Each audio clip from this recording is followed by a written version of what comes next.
Okay, it occurs to me I probably don't give you guys enough tips. I have a lot of tips. Here's one. File, right? The way the teeth on the file are designed, if you pull the file, you will blunt the file, dull it, bend over the teeth, whatever you want to call it. So the file, first of all, only works on a push. It's a Japanese file. It's more like a float. Cool one. Rasp.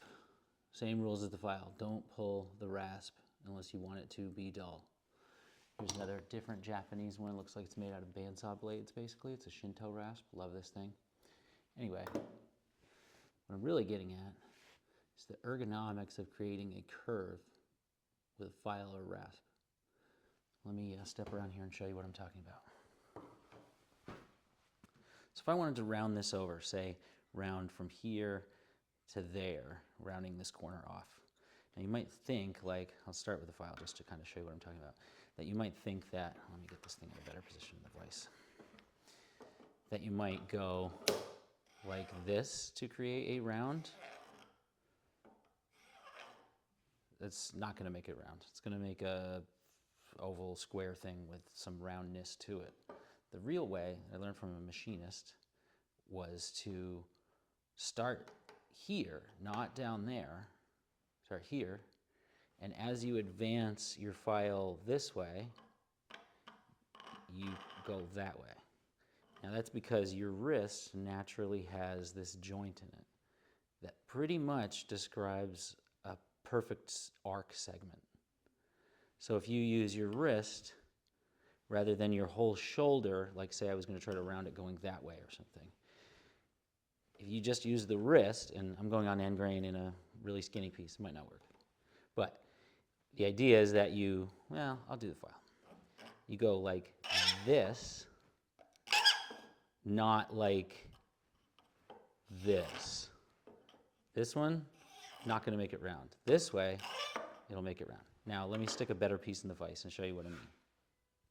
So, a little stiffer piece right now, so I can kind of show you a little bit better what I mean. I have kind of a small rasp going. It's not really wide enough to pull this trick off, but maybe this one will do. Shinto rasp. Pretty aggressive, but also pretty old and worn out, so we'll see how well it works. But also it's on end grain, so. So back to what I was saying.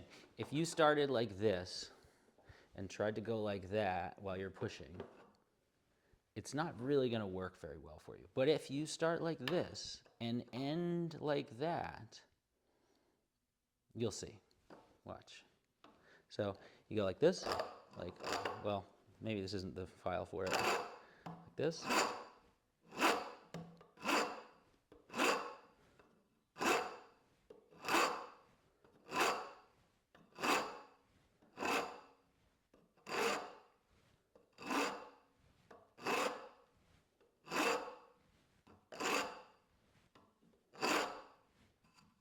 See what a nice round over that made? Like really pretty close to a perfect radius. Now let me try the other way on the other side.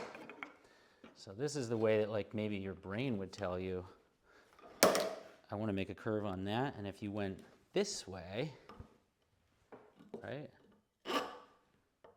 See how, let me grab a different rasp, this one. Like this does work, but watch.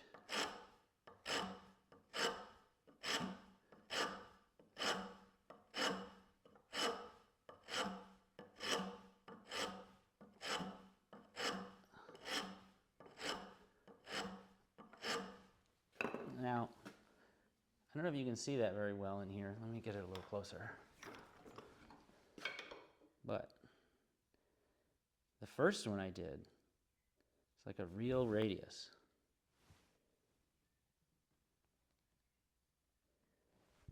That second one is like a flat with a radius on it. See it? It's more like a chamfer.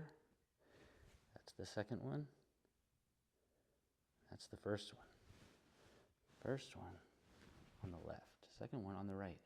See how naturally just the arc of my wrist made a round shape? Give it a try.